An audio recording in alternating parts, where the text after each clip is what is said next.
Olá, pessoal! O empregado que trabalha em casa, ou seja, atua em regime de home office, pode sofrer um acidente no trabalho? E mais, se desse acidente resultar uma incapacidade, ele teria direito a receber um benefício de natureza acidentária? Qual a sua opinião a respeito?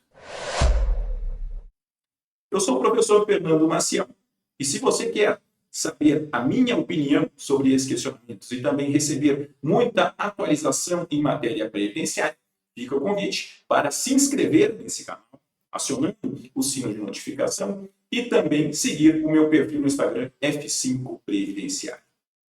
Pois bem, o questionamento que compartilhei com vocês partiu de um caso concreto.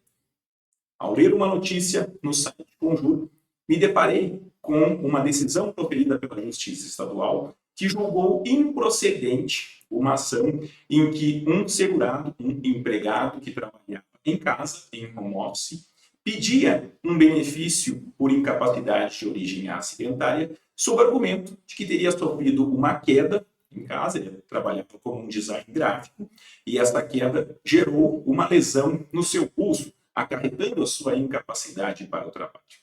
Qual foi o entendimento proferido nessa sentença de improcedência? Temos aqui alguns trechos importantes para conseguir compreender o entendimento. Na sentença, o juiz apontou que, embora seja de responsabilidade do empregador implementar medidas de prevenção de doenças ou acidentes de trabalho, a empresa não possui controle sobre os ambientes em que são realizados o trabalho remoto.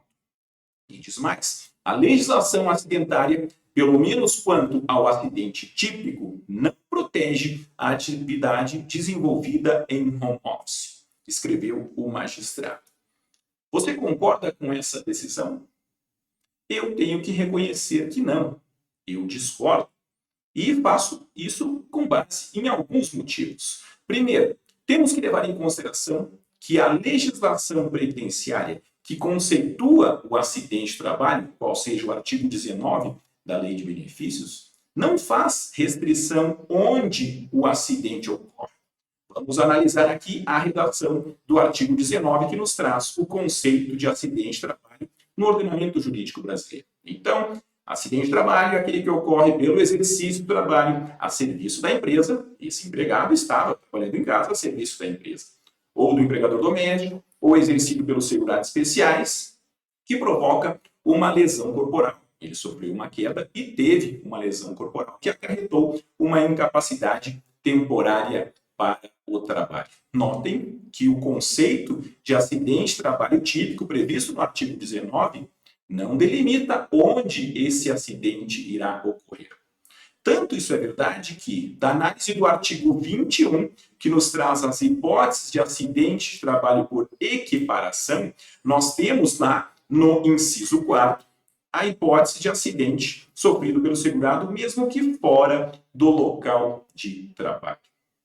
Além disso, se partirmos a nossa análise para a legislação trabalhista, ou seja, a consolidação das leis do trabalho, vamos verificar que no artigo 75A em diante, a consolidação das leis do trabalho passa a disciplinar o teletrabalho. Temos aqui 75B, considera-se teletrabalho ou trabalho remoto a prestação de serviços fora das dependências do empregador, de maneira preponderante ou não, com a utilização de tecnologia de informação e de comunicação, que por sua natureza não configura trabalho externo.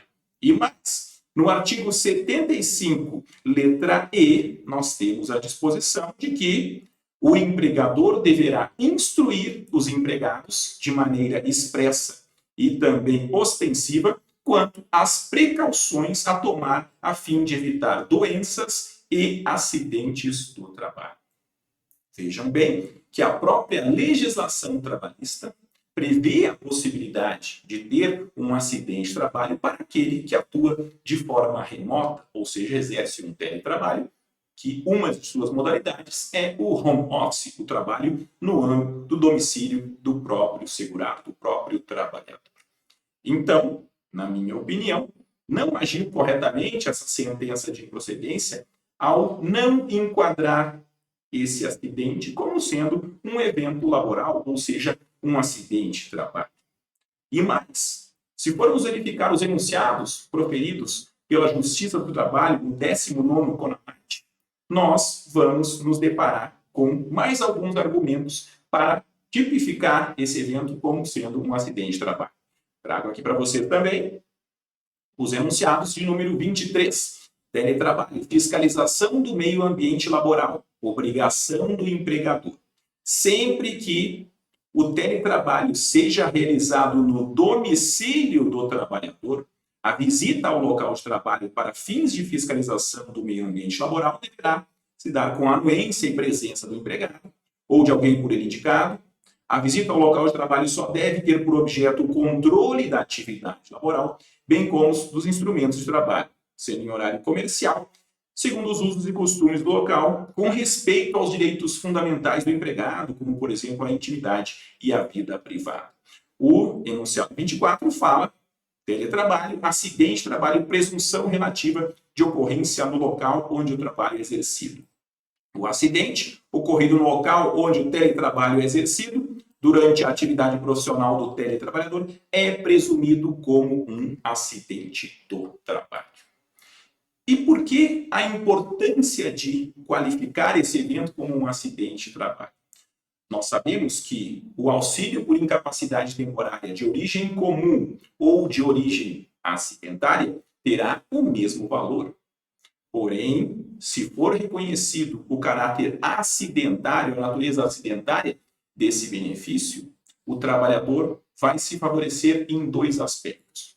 Primeiro, quando retornar ao desempenho da sua atividade, ele terá a instabilidade acidentária, prevista no artigo 118, de garantia do emprego de pelo menos mais um ano, e também, durante o período do seu afastamento, ele terá direito a receber o depósito do fundo de garantia.